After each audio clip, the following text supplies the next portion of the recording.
वैभव लक्ष्मी व्रत की कथा। एक बड़ा शहर था। इस शहर में लाखों लोग रहते थे। पहले के जमाने के लोग साथ साथ रहते थे और एक दूसरे के काम आते थे।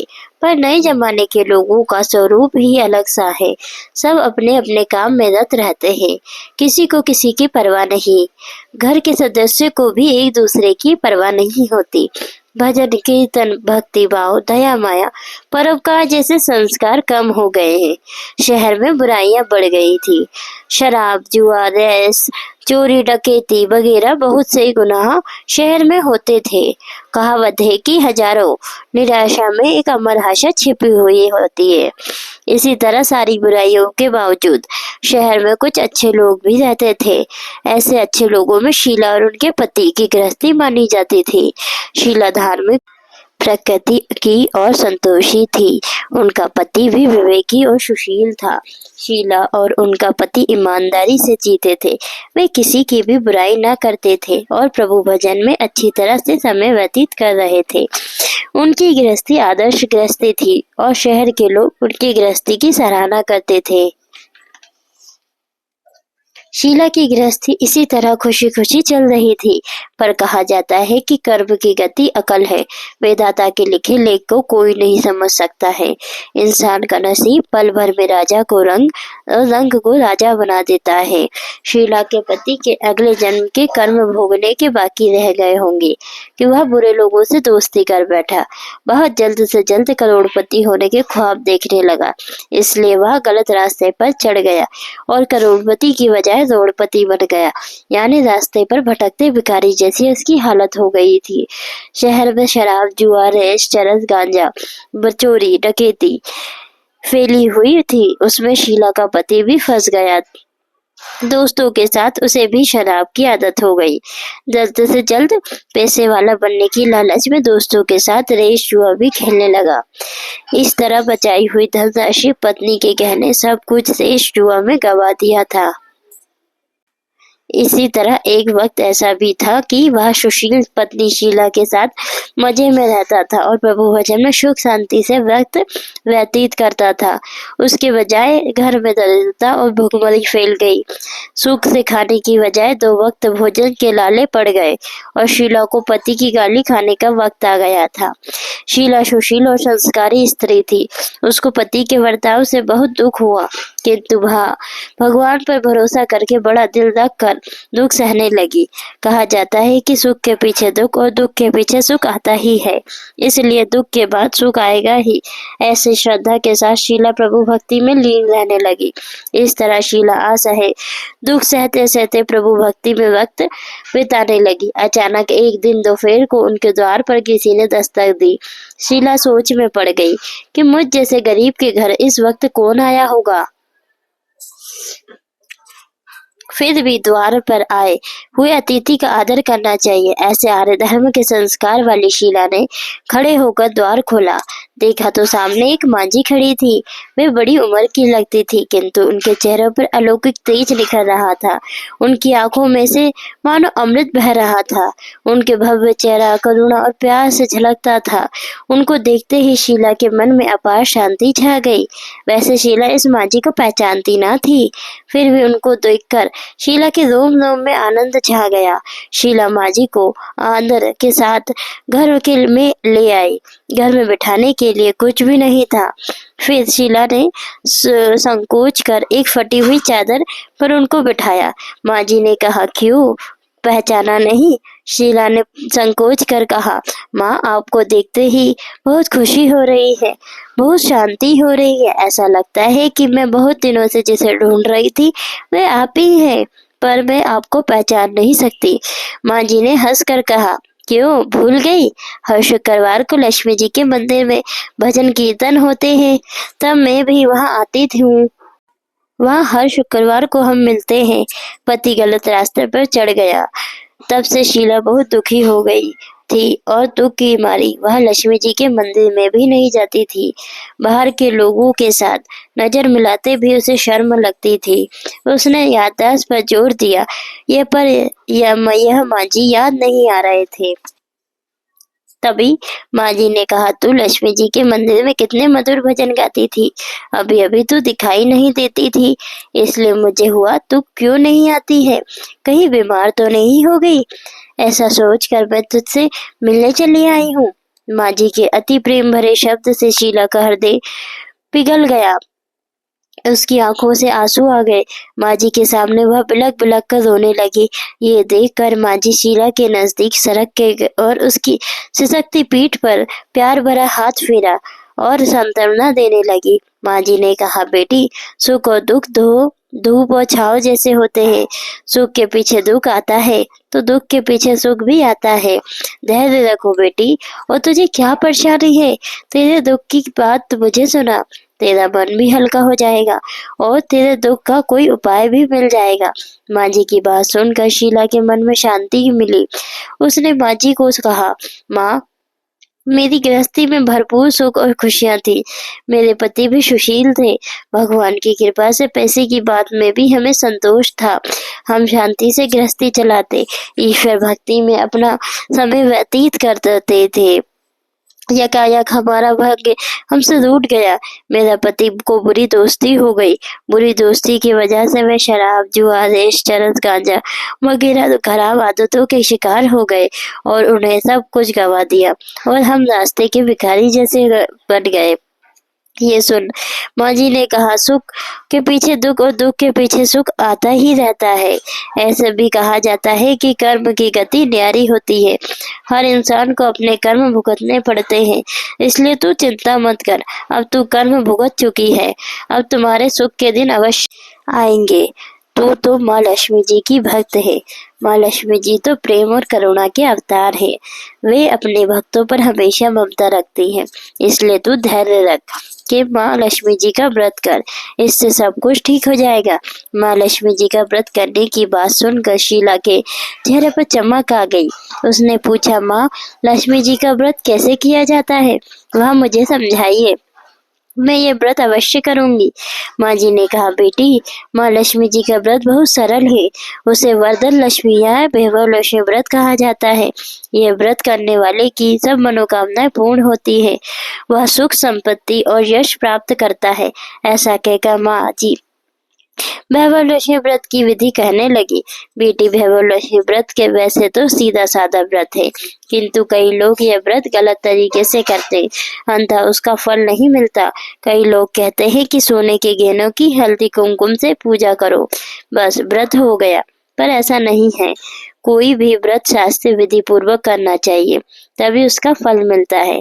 सिर्फ सोने के गहनों की पूजा करने से फल मिल जाता तो सभी आज लखपति बन गए होते। सच्ची बात तो यह है कि सोने के गहनों की विधिवत पूजन करना चाहिए। व्रत की उद्यापन विधि भी शास्त्रीय विधि मुताबिक करनी चाहिए, तभी यह वैभवलक्ष्मी व्रत का फल मिलता है। यह व्रत शुक्रवार को करना चाहिए। सुबह में स्नान करके स्वच्छ कपड़े पहनो और सारा दिन मन में जय माँ लक्ष्मी का रटन करते रहो। किसी की भी चुगली नहीं करनी चाहिए। शाम को पूर्व दिशा में मुंह रख कर सके इस तरह आसन पर बैठ जाओ। सामने पटा रखकर उसके ऊपर रुमाल रखो। रुमाल पर चावल का छोटा सा ढेर करो। उस ढेर पर पानी से भरा तांबे का कलश रखकर कलश पर एक कटोरी रखो। उस कटोरी पे एक सोने का गहना रखो। सोने का ना हो तो चांदी का भी चलेगा। चांदी का ना हो तो नगद रुपया भी चले जाएगा। बाद में घी का दीपक जलाकर धूप सली सुलगा कर रखो। माँ लक्ष्मी जी के बहुत स्वरूप है और माँ लक्ष्मी जी को श्रेयंत अति प्रिय है। अंत में लक्ष्मी जी के पूजन विधि करते वक्त सर्वप्रथम श्रेयंत और लक्ष्मी जी के विधिवत स्वरूपों का सच्चे दिल से दर्शन करो। उसके बाद माँ लक्ष्मी स्तवन का पाठ करो। बाद में कटोरी में रखे हुए गहने या रुपयों को हल्दी कुमकुम और चावल चढ़ाकर पूजा करो और लाल रंग का फूल चढ़ाओ। शाम को कोई मीठी चीज बनाकर उसका प्रसाद रखो। ना हो सके तो शक्कर या गुड़ भी चल सकता है। फिर आरती करके 11 बार सच्चे हृदय से जय माँ लक्ष्मी का रटन करो। बाद में 11 या 21 शुक्रवार या व्रत करने का दृढ़ संकल्प माँ के सामने करो और आपकी जो मनोकामना हो वह पूरी करने का माँ लक्ष्मी जी की विनती करो। फिर माँ का प्रसाद बांटो और थोड़ा प्रसाद अपने लिए रखो। अगर आप में शक्ति हो तो सारा दिन उपवास रखो और सिर्फ प्रसाद खाकर शुक्रवार करो। ना शक्ति हो तो एक बार शाम को प्रसाद ग्रहण करते समय खाना लो। अगर थोड़ी शक्ति भी ना हो तो 2 बार भोजन कर सकते हो। बाद में कटोरी में रखे गहनों या रुपयों ले लो। कलश का पानी तुलसी क्यारे में डाल दो और चावल पंछियों को डाल दो। इस तरह शास्त्र विधि अनुसार व्रत करने से उसका फल अवश्य मिलता है। इस व्रत के प्रभाव से सब प्रकार की विपत्ति दूर हो सकर आदमी मालामाल हो जाता है। संतान न हो तो उसे संतान प्राप्ति होती है। सौभाग्यवती स्त्री को सौभाग्य अखंड रहता है। कुंवारी लड़की को मन भावन पति मिलता है। शीला यह सुनकर आनंदित हो गई। फिर पूछा, माँ, आपने वैभवलक्ष्मी व्रत की जो शास्त्र विधि बताई है वैसे मैं अवश्य करूंगी, किंतु इसकी उद्यापन विधि किस तरह करनी चाहिए यह भी कृपा करके सुनाइए। माँ जी ने कहा, 11 या 21 जो मन्नत मानी हो उतने शुक्रवार या वैभवलक्ष्मी व्रत पूरी श्रद्धा और भावना से करना चाहिए। व्रत के आखिरी शुक्रवार को जो शास्त्र विधि अनुसार उद्यापन विधि करनी चाहिए वह मैं तुझे बताती हूँ। आखिरी शुक्रवार को खीर या नैवेद्य रखो। पूजन विधि हर शुक्रवार को करते हैं वैसे ही करनी चाहिए। पूजन विधि के बाद श्रीफल फोड़ो और कम से कम 7 कुंवारी या सौभाग्यशाली स्त्रियों को कुमकुम का तिलक करके साहित्य संगम के वैभवलक्ष्मी व्रत की एक पुस्तक उपहार में देनी चाहिए और सबको खीर का प्रसाद देना चाहिए। फिर धन लक्ष्मी स्वरूप वैभवलक्ष्मी स्वरूप माँ लक्ष्मी जी की छवि को प्रणाम करें। माँ लक्ष्मी जी का यह स्वरूप वैभव देने वाला है। प्रणाम करके मन ही मन भावुकता से माँ की प्रार्थना करते वक्त कहे कि हे माँ धन लक्ष्मी, हे माँ वैभव लक्ष्मी, मैंने सच्चे हृदय से आपका वैभव लक्ष्मी व्रत कर पूर्ण किया है, तो हे माँ हमारी जो मनोकामना हो वह बोले मनोकामना पूर्ण करो। हमारा सबका कल्याण करो। जिसे संतान ना हो उसे संतान देना। सौभाग्यशाली स्त्री को सौभाग्य अखंड रखना। कुमारी लड़की को मन भवन पति देना। आपका यह चमत्कारी व्रत वैभवलक्ष्मी व्रत जो करे उनकी सब विपत्ति दूर करना, सब क्यों खुशी करना। हे माँ आपकी महिमा अपार है। इस तरह माँ की प्रार्थना करके माँ लक्ष्मी जी का धन लक्ष्मी स्वरूप को भाव से वदन करो। माँ जी के पास से वैभवलक्ष्मी व्रत की शास्त्र विधि सुन कर शीला भाव विभोर हो उठी। उसे लगा मानो सुख का रास्ता मिल गया। उसने आंखें बंद करके मन ही मन उसी क्षण संकल्प लिया कि हे माँ वैभवलक्ष्मी, मैं भी माँ जी के कहे मुताबिक श्रद्धा से शास्त्र विधि अनुसार वैभवलक्ष्मी व्रत 21 शुक्रवार तक करूंगी और व्रत की शास्त्र विधि अनुसार उद्यापन विधि करूंगी। शीला ने संकल्प करके आंखें खोली तो सामने कोई ना था। वह विस्मित हो गई कि माँ जी कहाँ गई। यह माँ जी कोई दूसरा कोई ना था, साक्षात लक्ष्मी जी ही थी। शीला लक्ष्मी जी की भक्त थी, इसलिए अपने भक्त को रास्ता दिखाने के लिए माँ लक्ष्मी देवी माँ जी का स्वरूप धारण करके शीला के पास आई थी। दूसरे दिन शुक्रवार था। सवेरे स्नान करके स्वच्छ कपड़े पहनकर शीला मन ही मन श्रद्धा से और पूरे भाव से जय माँ लक्ष्मी का मन ही मन रटन करने लगी। सारा दिन किसी की चुगली नहीं की। शाम हुई तब हाथ मुंह धोकर शीला पूर्व दिशा में मुंह करके बैठी। घर में पहले सोने के बहुत से गहने थे, पर पतिदेव ने गलत रास्ते पर चढ़कर सब गहने गिरवी रख दिए थे। पर नाक की चुन्नी बच गई थी। नाक की चुन्नी निकालकर उसे धोकर शीला ने कटोरी में रख दी। सामने पाटे पर रुमाल रखकर मुट्ठी भर चावल का ढेर किया उस पर तांबे का कलश पानी भर कर रखा, उसके ऊपर चुन्नी वाली कटोरी रखी। फिर माँ जी ने कही थी और शास्त्रीय विधि अनुसार वदन स्तवन पूजा किया और तो घर में थोड़ी शक्कर थी, वह प्रसाद में रख कर भैरवनाशी व्रत किया। ये प्रसाद पहले पति को खिलाया। प्रसाद खाते ही पति के स्वभाव में फर्क पड़ गया।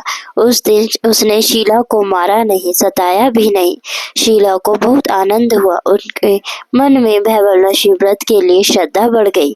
शीला ने पूर्ण श्रद्धा भक्ति से 21 शुक्रवार तक भैरवनाशी व्रत किया। 21वें शुक्रवार को माँ जी के कहे मुताबिक उद्यापन विधि करके 7 स्त्रियों को भैरवनाशी व्रत की 7 पुस्तकें उपहार में दी। फिर माता जी के धन लक्ष्मी स्वरूप की छवि को वंदन करके भाव से मन ही मन प्रार्थना करने लगी। हे माँ धन लक्ष्मी, मैंने आपका भैरवनाशी व्रत करने की मन्नत मानी थी, वह व्रत आज पूर्ण किया है। हे माँ, मेरी हर विपत्ति दूर करो, हमारा सबका कल्याण करो। जिसे संतान न हो उसे संतान देना, सौभाग्यवती स्त्री को सौभाग्य अखंड रखना, कुंवारी लड़की को मनभावन पति देना। आपका ये चमत्कारी भैरवनाशी व्रत करे उनकी सब विपत्ति दूर करना, सबको सुखी करना। हे माँ, आपकी महिमा अपार है। ऐसा बोलकर लक्ष्मी जी के धन लक्ष्मी स्वरूप की छवि को प्रणाम किया। इस तरह शास्त्रीय विधि पूर्वक शीला ने श्रद्धा से व्रत किया और तुरंत ही उसे फल मिला। उसका पति गलत रास्ते पर चला गया था, वह अच्छा आदमी हो गया और कड़ी मेहनत करके व्यवसाय करने लगा। माँ लक्ष्मी जी के भैरवनाशी व्रत के प्रभाव से उसको ज्यादा मुनाफा होने लगा और उसने तुरंत शीला के गिरवी रखे हुए गहने छुड़वा लिए। घर में धन की बाढ़ सी आ गई। घर में पहले जैसे सुख शांति छा गई।